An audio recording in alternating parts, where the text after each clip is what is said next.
Okay guys, today we're doing a Homelight 26 CS gas trimmer carburetor and fuel lines.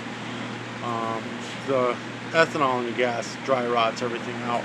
The customer brought it with no air filter assembly, but first you would take the air filter assembly off, and then it's two T25 torque screws you have to remove. Alright, now that we got the air filter assembly out, we're going to take the fuel lines off the carburetor and remove the throttle cable and get rid of this carburetor. Now we're going to take the gas cap off. We're going to dump all this old fuel out and dispose of it, get rid of it. We want to start with fresh new fuel on our brand new carburetor. Then once you've removed all the fuel lines, we're going to have to clean out this gas tank. Let's clean out this gas tank first. I'll use a little carb cleaner. I'll put this in the description for you. Alright, then we're going to start with the fuel line.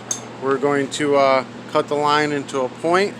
We're going to dip it in a little bit of oil. I'm using diesel fuel, but you can use motor oil or whatever. Stick it in the farthest to the right hole and push it in about an inch. Then line it up to the air filter assembly. Cut it off at the top. Cut a point onto the fuel line. Stick it in oil to get it lubricated. Again, I'm using diesel. You can use any oil you want. It's just lubrication. Stick it in the second hole.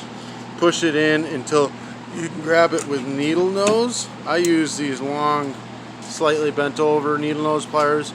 You want to be able to reach up in the gas tank and grab it and pull it out of the gas tank. Then you'll cut the tip off. So you'll have it out about, what is that, 2-3 inches maybe. And then you take your new fuel filter. It comes in the kit. Dip the tip into the oil, and then you're going to force that into the line. Then we're going to take and push this filter in all the way until it sits on the bottom of the gas tank. Then pull it up to the top of the air filter or the intake and cut it off. Okay, so now we're going to put in the carburetor. So this little hole here goes against this side.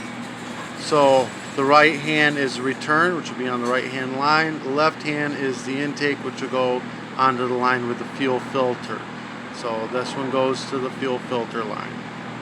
Then we'll put the cable on. It just slides into this hole. The little S turn goes right in that hole. It takes two hands. I can't do it with just one hand. Just like that. Now we're going to grab this air filter assembly and we're going to stab it through these two holes on the carburetor. Just like that.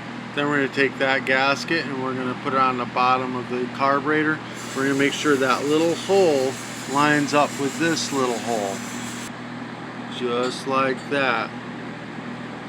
Then we're going to stab the air filter assembly carburetor bolts through the intake manifold and screw it into the block. Then add gas, put the cap on, and you're ready to go. Oh, make sure you put your air filter cover and air filter on. He just didn't have one with us, so he's got it at the house. Alright.